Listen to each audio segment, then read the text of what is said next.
하늘이 훤히 보이는 예배당, 또 빗물이 스며든 바닥 위에서 사람들은 찬송가를 불렀습니다. 내 주를 가까이 하게 함은.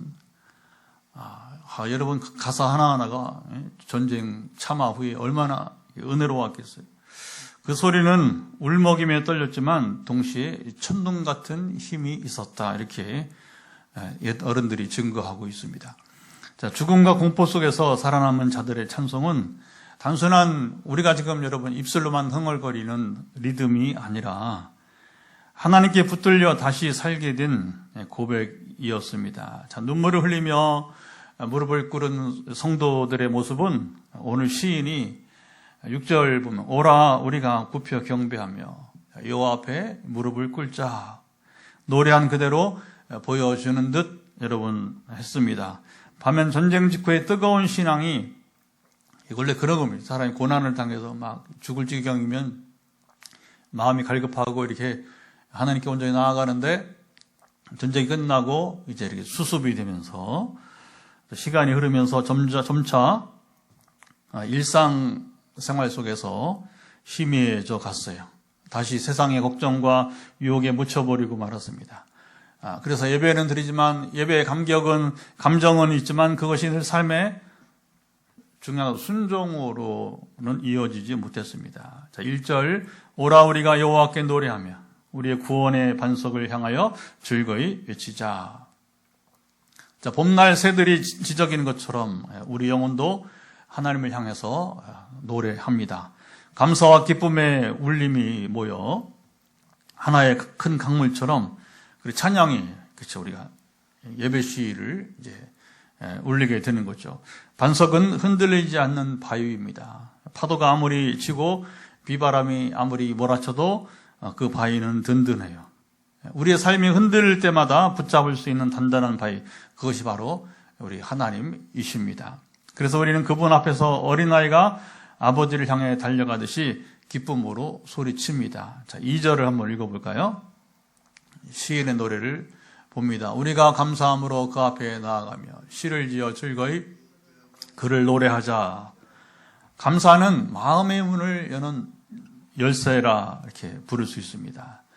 인생의 짐을 짊어진 채 교회에 들어선 성도들이 찬송의 가사를 따라 부르다 보면 그렇죠. 이 굳게 다쳤던 세상 일로 인해서 또 아주 험한 그렇죠. 세상이 뭐 얼마나 험한지 그렇죠. 옛날에 지금이나 그 마음이 다쳐 힘든 거죠. 세상살이가. 그런데 찬송이 이제 같이 따라하면서 가사를 음미하면서 굳게 다쳤던 마음이 열리고 하늘의 바람이 성령이죠. 하늘의 바람이 성령께서 우리 마음에 스며듭니다. 자, 하나님께 노래하는 순간 우리 영혼은 바로 하늘을 향해서 이렇게 우리가 이제 활짝 열린 창문이 여러분 됩니다. 3절을 또 읽어보도록 하겠습니다. 3절은 여호와는 크신 하나님이시여 모든 신들보다 크신 왕이시기 때문이로다. 자, 세상에는 수많은 권력과 힘이 있습니다. 높은 빌딩 위에서 내려다보는 도시의 불빛처럼 우리를 압도하는 것들이 여러분 많아요. 하지만 그 위에 계신 분, 모든 것을 다스리신 분은 그 높은 빌딩보다 더 위에, 그렇죠? 훨씬 더 위에 계신 분은 바로 이제 모든 것을 다스리시는 하나님이십니다. 그는 일부 지역의 신이 아니라 이제 온 세상 우주를 다스리는 왕 중의 왕입니다.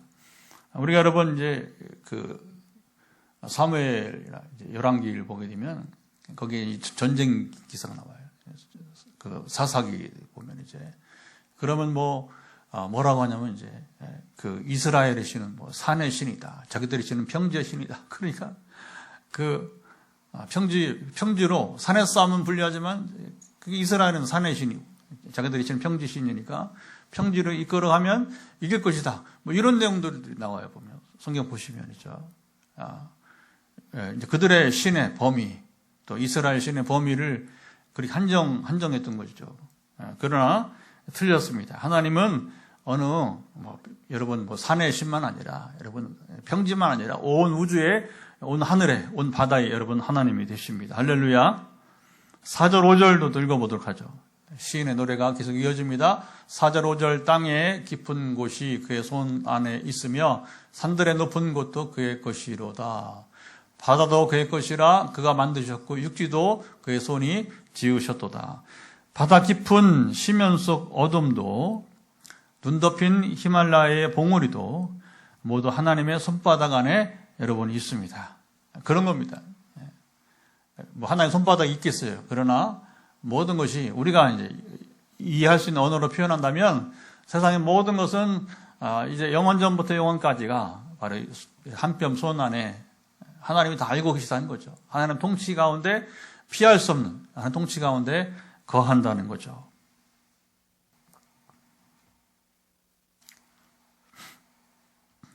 바다 깊은 심연 속 어둠도 눈 덮인 히말라야의 봉우리도 모두 다 하나님의 손바닥 안에 있습니다. 바닷가에 파도가 밀려오고 다시 밀려가는 것처럼 우리 생명도 하나님의 손길 안에서 움직입니다. 세상의 가장 낮은 골짜기부터 가장 높은 산 꼭대기까지 모두 하나님께 속한 것입니다.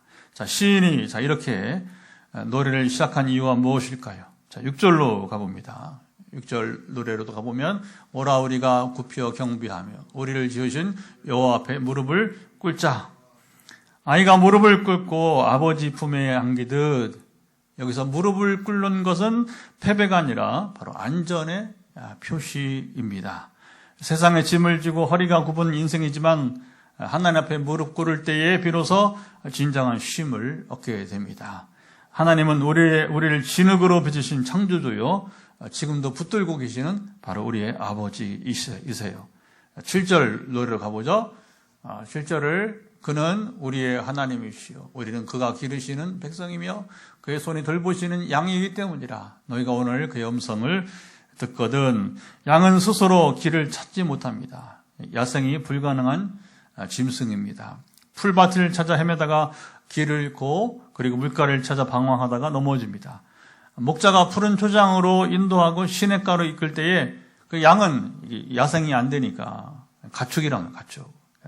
목자의 돌봄을 통해서 목자가 이끌 때에만 양은 비로소 살아나게 되는 거죠. 자, 우리도 마찬가지입니다. 세상 속에서 방황하는 인생. 그러나 주님의 손길 안에서 우리는 여러분 오직 안전할 수 있어요. 시인의 노래는 이어서 너희가 오늘 그의 음성을 듣거든 너희 마음을 완악하게 하지 말라 경고합니다. 겨울 아침 여러분 땅이 얼어붙으면 비가 온다고 해도 여러분 빗물이 스며들지 못하고 고드름만 맺히게 됩니다. 우리의 마음도 완고하면 자 이게 중요한 거죠. 하나님 말씀이 여러분 이제 스며들지 못한다는 거예요. 하나님이 아무리 말씀하셔도 그냥 여러분 이제 반사되고 돌아갑니다. 시인은 이렇게 경고합니다. 오늘 그의 음성을 듣거든 마음을 굳게 닫지 마라. 우리 인생의 최고 위기가 뭔지 아세요? 하나님 말씀이 들리지 않는 것이에요. 이게 성경을 읽던 예배를 참여해서 목사님들이 말씀을 듣던 상관없이 인생의 최고 위기는 뭐냐면 하나님 말씀이 귀에 들리지 않는 거예요. 지금 심각한 영적 상태를 나타나게 되는 것입니다. 자, 8절을 한번 읽어보도록 할까요? 8절에 시인의 노래는 너희는 무리바에서와 같이 또 광야의 마사에서 지냈던 날과 같이 너희 마음을 완악하게 하지 말지어다. 광야에서 이스라엘 백성은 목마름과 그리고 두려움 때문에 하나님을 시험했습니다. 그쪽 그 사막에서 하나님은 사실은 때마다 물을 주시기도 하고 만나를 주시기도 하고 또 고기 이제 메추라기를 주시기도 하시고 늘 이렇게 주시는데 이스라엘 반복적으로 목마름이 올 때마다 두려움이 또 엄습할 때마다 하나님을 시험했습니다. 사막에서 오아시스를 보지 못하고 원망만 늘어놓는 여행자와 여러분 같아요. 사막에도 여러분 어느 정도 거리를 가면 오아시스는 있다는 거예요. 문제는 길을 모르면 문제지만 그들의 불신앙은 마른 광야의 바람처럼 하나님의 마음을 이제 아프게 했습니다. 자, 10절 노래로 가봅니다. 10절 또 노래를 보죠. 내가 40년 동안 그 세대로 말미암아 근심하여 이르기를 그들은 내 마음이 미혹된 백성이라 내 길을 알지 못한다 하였도다. 나침반 없는 배가 바다에서 표류하듯이 하나님 없는 인생은 여러분 길을 잃고 마는 것입니다. 자, 하나님은 수십 년 동안 그들을 인도하려 했지만 그들은 길을 알지 못했습니다. 자, 11절 마지막에 이렇게 노래합니다. 11절 그러므로 내가 노하여 맹세하기를 그들은 내 안식에 들어오지 못하리라 하였도다. 안식은 단순히 우리가 침상에서 여러분 자는 휴식이 아닙니다. 우리가 하나님 아버지 집으로 돌아온 아들이 이게 중요한 거죠. 아버지 집으로 돌아온 아들이 안도의 한숨을 내쉴 때 누리는 바로 그 평안이라고 하는 거예요. 그러나 불순종은 그 문을 닫아버립니다. 이게 무서운 거죠. 하나님은 안식으로 초대하시지만 그들의 마음이 굳어 문턱을 넘지 못하고 여러분 말았습니다. 시인의 노래는 찬양으로 시작해서 자 이제 흐름이 갑자기 하반부에 가더니 뭔 얘기를 하고 있습니까? 이스라엘 광야 이야기를 그리고 경고를 여러분 노래하며 마치고 있습니다. 자, 시인이 이렇게 노래한 여러분 의미 우리가 중요하겠죠. 왜 이렇게 시인은 노래했을까요?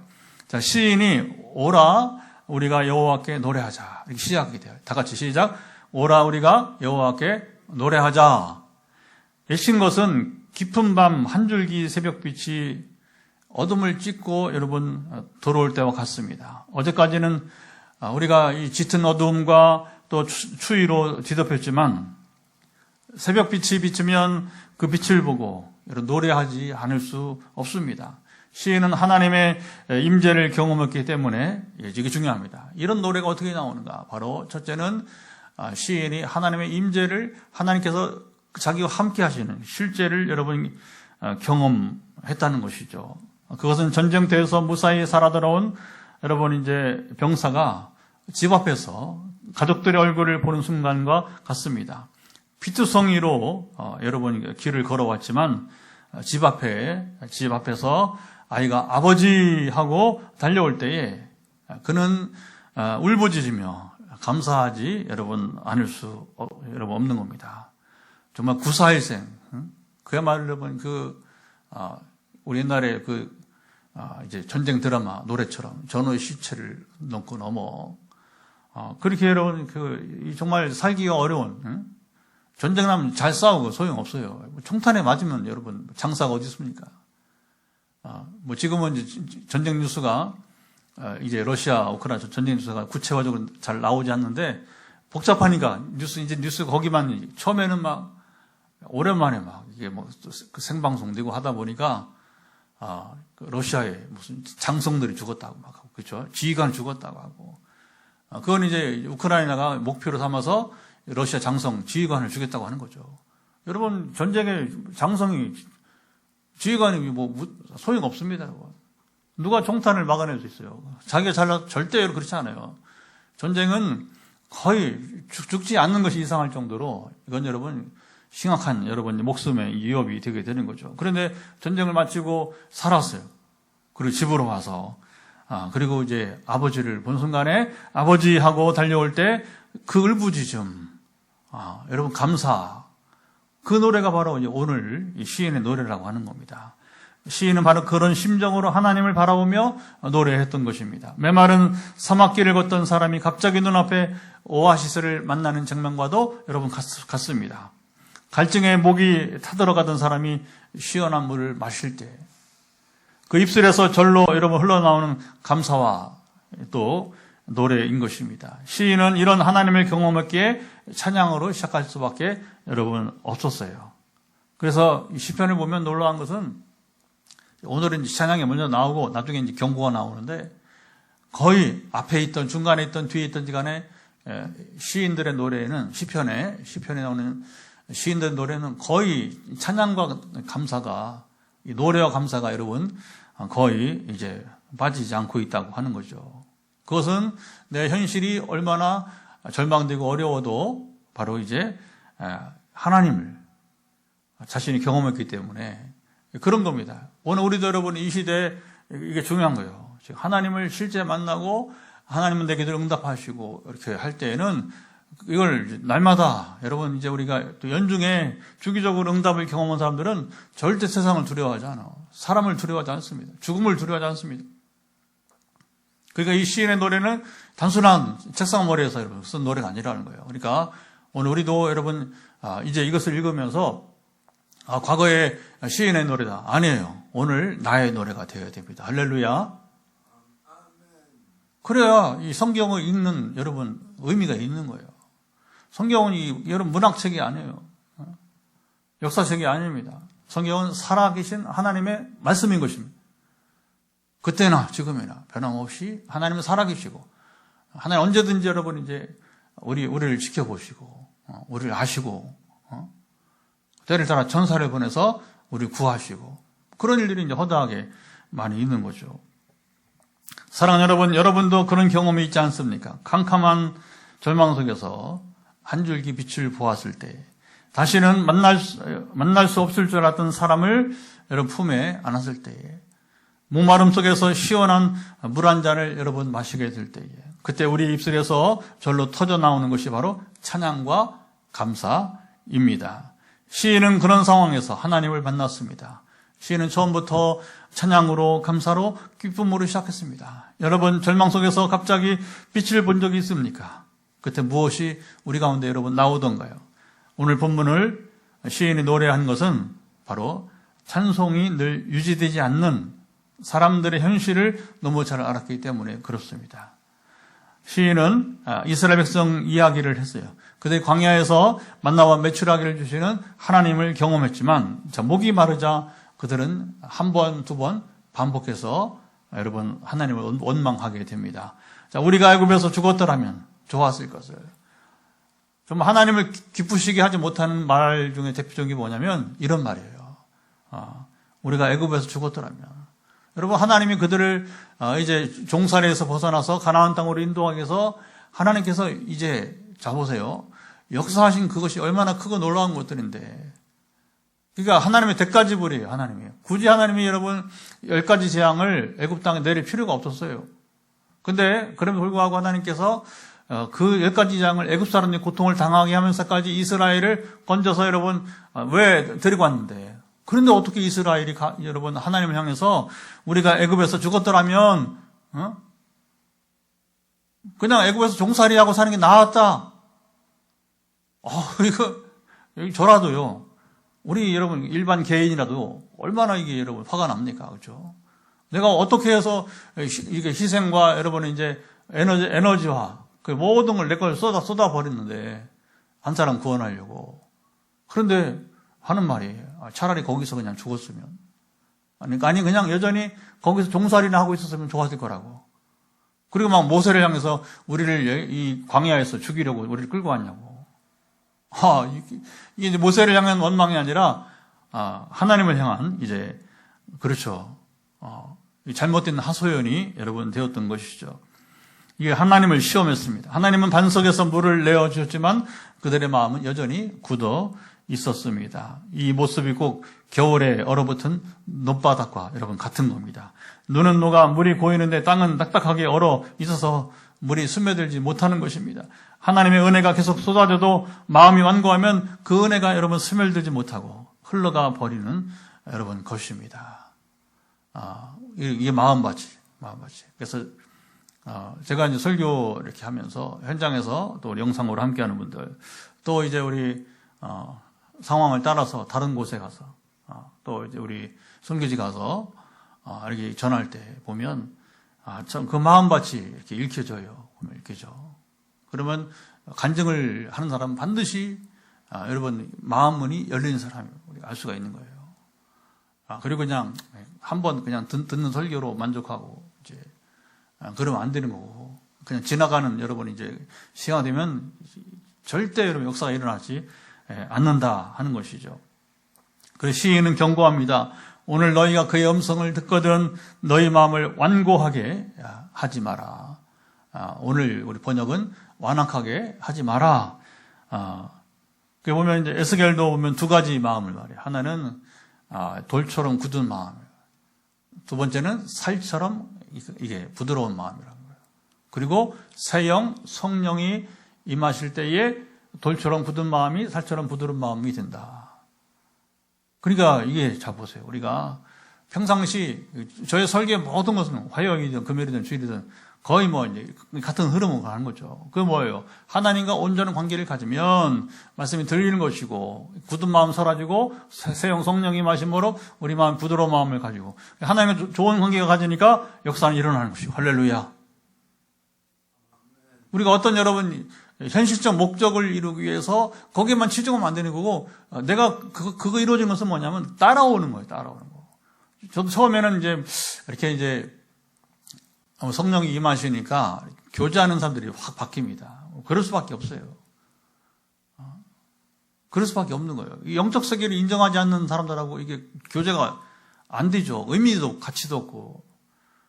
원래 여러분 예수 믿으면 여러분 친구가 변하고 예수를 믿고도 이렇게 성령을 경험하고 실제로 하나님과 교제하면서 그리고 하나님을 두려워하고 순종하는 자들은 또 그런 사람끼리 만나기 마련이에요.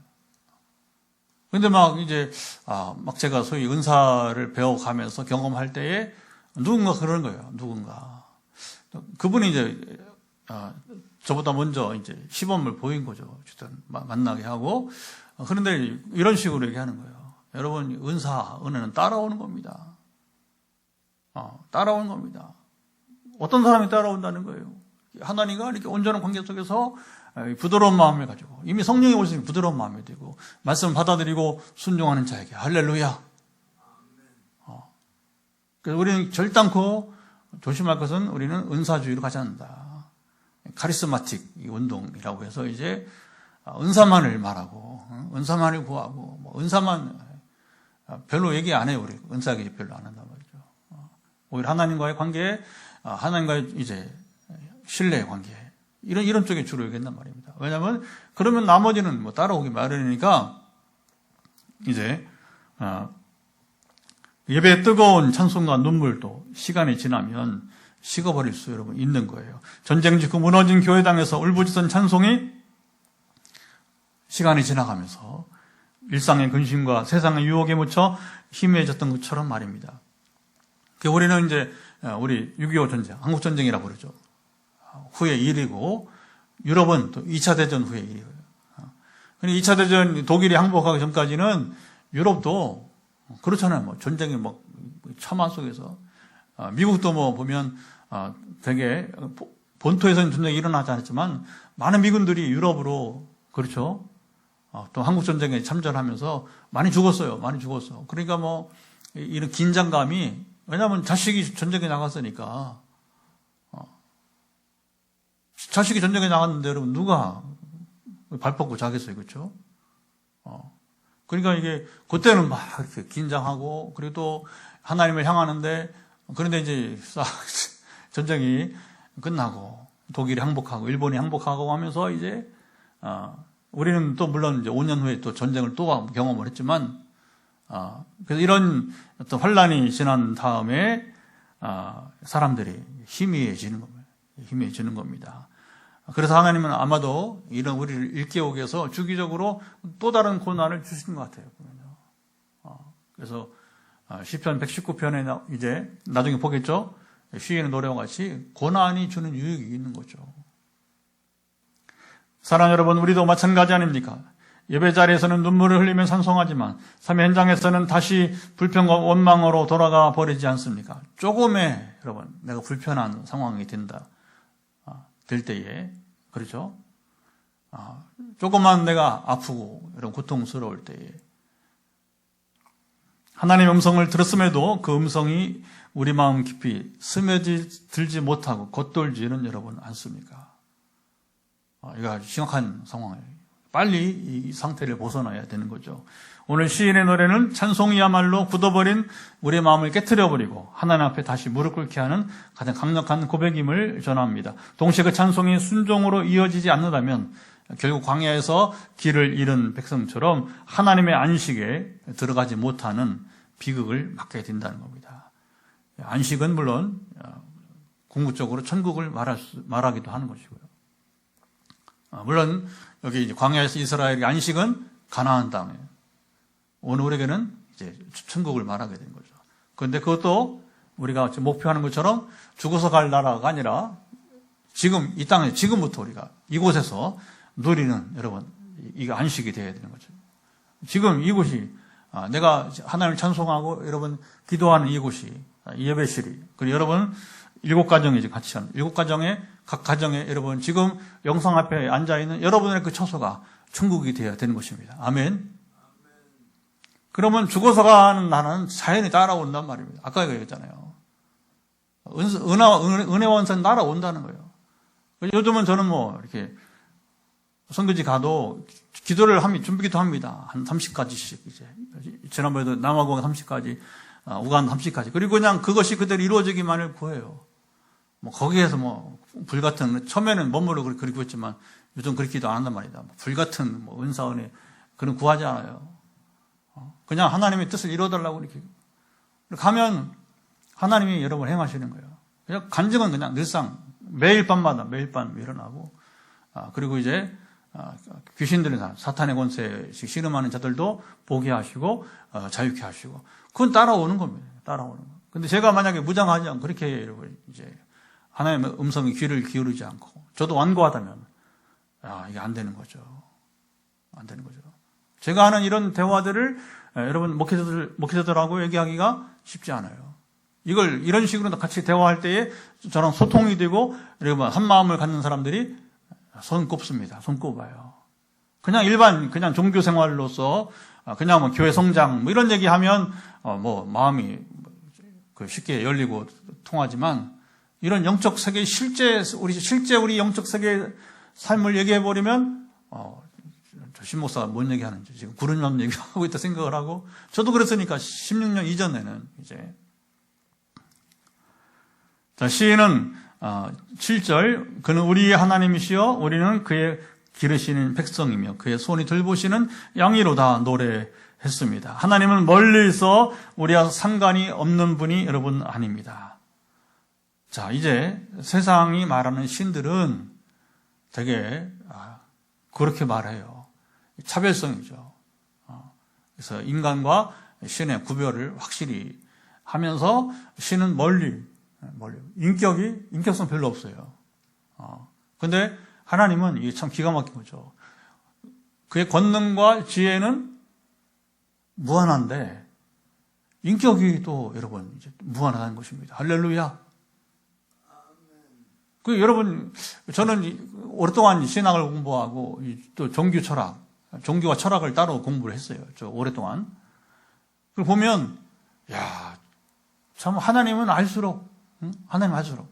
그리고 지금은 이제 저도 나이가 60대가 되고 그래서 세상 지식과 지혜를 무시하지 않지만 물론 필요하면 제가 정보도 또 이렇게 얻고 또 이제 정리를 해보지만 지금은 오직 성경 말씀만 읽고 묵상하고 그걸 설교하고 전하고 가르치고 이것으로 완전하니까 그리고 이후에 제 삶에서 뭐가 중요하겠어요? 뭐가 필요하겠어요? 그 말씀밖에 없는 것이고 또 중요한 것은 그 말씀을 지식으로 알면 소용이 없다. 그래서 순종해야 된다. 성경을 왜 그렇게 자꾸 6주 안에 하여튼 5, 6주 안에 읽어내느냐? 그것은 또 순종하려고. 여러분 말씀을 가까이 해 귀를 기울여야 순종하는 거예요. 왜냐하면 우리 잊어버리니까. 사람은 나이가 들수록 여러분 잊어버려요. 옛날에 한경재 목사님이 98세를 사셨는데 나이가 들어서 자꾸 잊어버리니까. 그러니까 항상 테이블에 한쪽에는 영어 성경, 영어 사전, 한쪽에는 성경을 놓고서. 그러니까 후배 목사님들이 가서 이게 성경에 그렇다 하더라도 영어 사전을 왜 놓고 있냐니까 잊어버리니까. 잊어버리니까 연세 되신 어른이 100세가 거의 다 돼가는 어른이 여러분 슬프다 하는 거죠. 인생이 슬프다. 그럴 수밖에 없죠. 그러나 그 어른조차도 성경을 가까이 하지 않으면 살 수 없다는 것을 우리에게 여러분 보여주는 거예요. 그분만이 아니에요. 옛날에 우리 대구제일교회 우리 이상근 목사님도 마찬가지죠. 우리 한국교회 처음으로 제대로 된 주석을 여러분 성경 주석을 남긴 이분도 말씀으로 평생 씨름한 분이잖아요. 그 어른도 보면 이제 어쨌든 마지막에 남긴 삶의 자취를 보면 말씀 붙들고 사는 인생이 되게 되는 거죠. 하나님은 멀리 계신, 물론 차별성이 있죠. 그러나 자보세요. 멀리 계신 것처럼 보이지만 그러나 중요한 것은 차별성은 있지만 우리 항상 함께 하시는 아버지가 자녀를 돌보는 것 같이 어떻게 여러분 부모의 눈이 어린 자녀를 향해서 여러분 이제 뭐 성인이 된 이후에야 뭐 이제 스스로 살아가도록 뭐 그래도 뭐 항상 관심이 없는 것처럼 보이죠. 왜 관심이 없어요, 그렇죠? 늘 지켜보고 여러분 돌아보는 것처럼 말입니다. 바로 그는 우리 하나님이십니다. 이스라엘의 하나님이 아니란 말. 이제는 여러분 하나님은 우리의 하나님, 나의 하나님이십니다. 우리가 그냥 이스라엘의 하나님은 여러분 뭐 우리가 뭔 상관이 있어? 이스라엘 하나님이. 그러니까 우리가 성경의 구약은 그렇지만 결국 이제 신약으로 오면서 사실 구약도 그래요. 왜 하나님 이스라엘 하나님입니까? 하나님은 여러분 만국의 하나님, 모든 자의 하나님이 되십니다. 우리는 그의 백성, 그의 손이 돌보시는 양이에요. 목자가 양을 보호하고 먹이는 것처럼 하나님은 우리를 끝까지 여러분 지키십니다. 우리의 정체성이 하나님의 백성, 그 양이라는 사실인 것입니다. 우리가 연약하고 방황할지라도 우리의 목자 되신 주님이 끝까지 여러분, 저와 여러분을 돌보신다고 약속하십니다. 시인은 너희가 오늘 그의 음성을 듣거든 노래했습니다. 하나님은 과거의 실패에도 불구하고 오늘 다시 여러분 기회를 주십니다. 오늘은 구원의 날이며 회개의 날이며 새롭게 시작할 수 있는 여러분 날이 됩니다. 히브리서 3장 4장 바로 이 말씀을 인용하며 예수 그리스도 안에서 오늘 하나님의 안식에 여기 들어갈 수 있다고 여러분 선포하는 것입니다.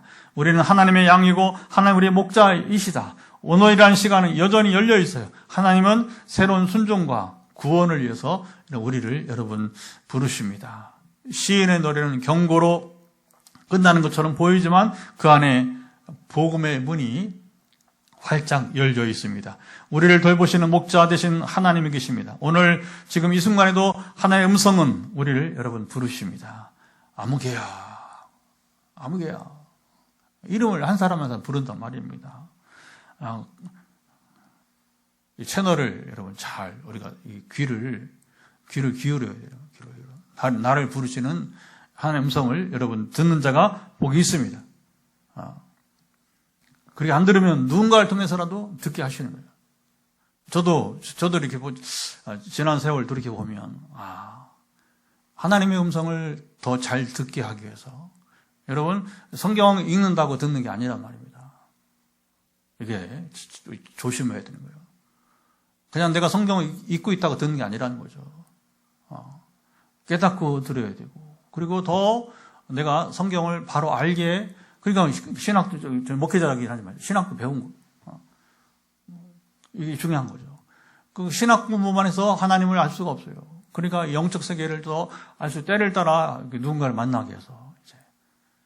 근데 이게 여러분 소중합니다. 내가 지금 누구를 만나고 있는 게 너무너무 중요한 거예요. 그래서 이제 이게 이 부분이 중요한 거죠. 그래서 하나님 말씀을 더 우리가 깨닫고 알고 왜 순종을 이렇게 성경에 순종 얘기를 많이 하는가? 왜 순종하는데 복을 더하시고 그리고 순종치 않는 자에게 하나님은 징계를 내리시고 또 때로는 심판과 저주하시고 이렇게 하시는가? 이런 걸 다 하나씩 우리가 깨달아 알아갈 필요가 있는 거죠. 사랑하는 여러분, 시인은 오라 우리가 하나님께 노래하자 예배로 초대했습니다. 시인은 오늘 너희가 그의 음성을 듣거든 마음을 완고하게 하지 말라 경고합니다. 찬송은 시작입니다. 봄날 새들이 새벽을 맞아 지저귀듯 우리는 하나님을 향해서 기쁨으로 날마다 여러분 노래합시다. 하지만 순종이 열매입니다. 겨울 땅이 다시 한번 얘기해 보면 굳어 이제 그러면 여러분 비가 내려도 스며들지 못한 우리의 마음이 굳어 있다면 우리의 찬송을 불러도 열매를 맺지 못하는 것입니다. 복음은 오늘도 우리에게 열려 있습니다. 그는 우리의 하나님이시요 우리는 그의 손이 돌보시는 양이로다. 예배의 감격은 순간적인 눈물이 아니라 오늘 순종과 결단으로 이어질 때에 우리는 참된 안식에 여러분 들어갈 수 있게 되는 겁니다. 그러니까 이게 죽어서 갈 나라가 아니라 지금 여기서 누리면 그 증거가 뭐냐? 여러분이 평안한 거예요. 그리고 매일 행복하다고 하는 얘기가 나오는 거예요. 제가 이제 사실 SNS에 오늘도 하여튼 뭐 이렇게 간단하게 그래 올리잖아요. 이렇게 보면. 그럼 뭐라 하냐면 나는 행복하다. 또 뭐라 행복합시다. 그러니까 이제 아무래도 화단 얘기가 많이 나와요. 하여튼 이 봄부터 초겨울까지는 화단 얘기가 많이 나와요. 청주에 우리 친구 이제 교사 은퇴 이제 이번 8월에 은퇴하는데 뭐라고 하냐면 아이고 신목사 화단을 하기 위해서 개척한 거 아니냐. 그러면서 뭐라고 하냐면 참 그게 자기는 좋다는 거예요. 행복합시다. 나 오늘 행복하다. 그리고 다 같이 행복합시다. 그게 계속 자기는 이제 그렇게 안 하니까.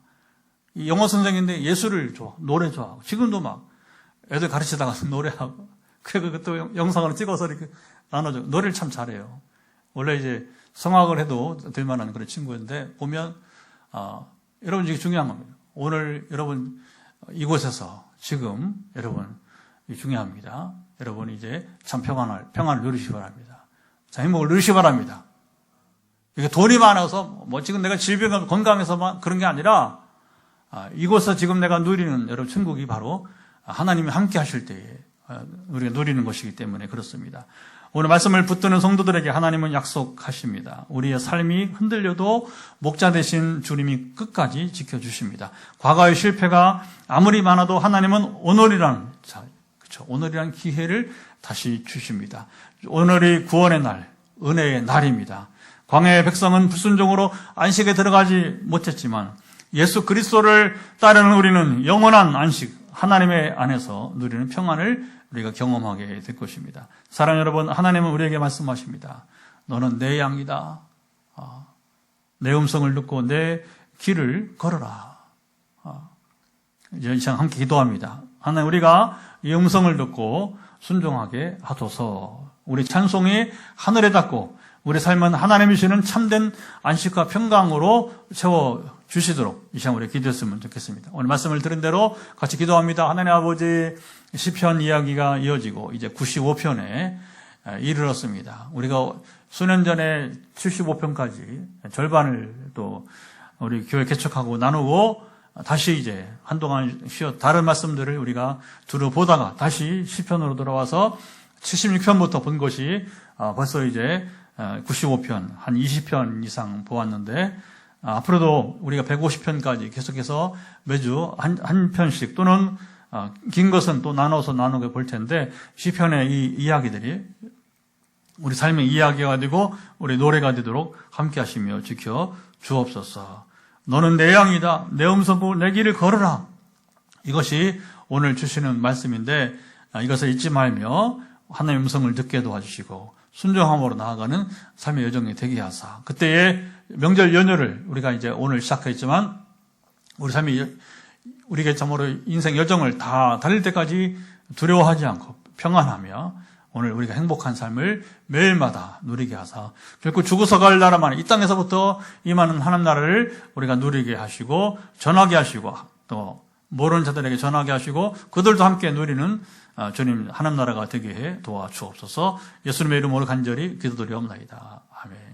예, 한 번 더 기도하는 것은 주말이고 또 이제 연휴고 또 주일을 맞이하게 되는데 하나님 이 땅에 또 여러분 이제 오늘 뉴스를 보니까 한 60% 지금은 이제 우리 대한민국 60% 가정이 제사를 안 지낸다고 하더라고요. 그러니까 불신자들도 제사를 이제는 별로 이제 의미가 없다고 이렇게 보는 것 같아요. 자, 그러면 문제는 뭐냐면 제사를 안 지내면 좋은데 제사를 지내지 않으면서 이 땅에 정말 온 가정들이 예배를 드리기 원합니다. 하나님을 찬송하기 원합니다. 하나님 감사드리기 원합니다. 원래 여러분 이 추석은 조상 제례, 조상이 감사하는 건데 우리가 그래서 이제 되게 이번 주가 10월 첫째 주일인데 사실은 추석이 아니면 많은 교회들이 지금 10월 첫째 주일날 추수감사절을 보내게 돼요. 그래서 원하는 것은 하나님 이제 60%가 제사를 지내지 않다니 감사드리고 그러나 한 번 더 나가서 이제 이 땅에 많은 사람들이 우상을 버리고 하나님을 경외하며 주께로 돌아오기를 원합니다. 우리가 지금 행복 모임 이제 계속 하고 있잖아요. 그렇죠? 2주째고 또 다음 주 3주차가 되는데 하나님께서 함께 하시도록 같이 우리가 기도하고 그리고 치유 기도를 함으로 마치겠습니다. 하나님 아버지 우리가 한 번 더 기도하는 것은 지금 주말이고 또 이제 명절 연휴고 또 주일이 다가오는데 오늘 뉴스를 보니 60%의 우리 한국 사람들이 제사를 지내지 않는다고 하고 있습니다.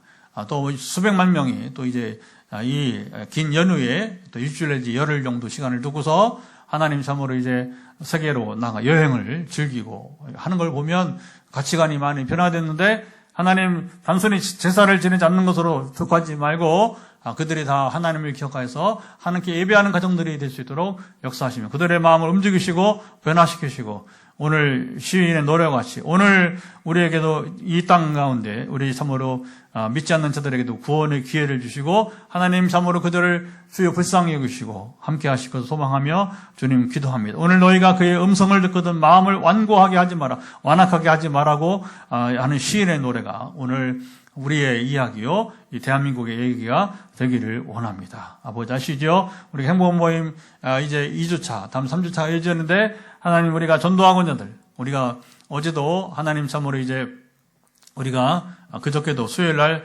빵을 구워서 우리가 순회했사오니, 그래서 어떤 사람은 한 달에 한 번은 나오겠다고 이렇게 해서 선언하기도 하는데, 이런 일들이 더 왕왕 일어나게 하시고 하나님 복음을 전파되게 도와주옵소서. 이제 여러분 머리 끝부터 발바닥 연약한 부분들 손을 대시고 선포할 때 하나님 낫기를 원합니다. 하나님 이 시간 기도합니다.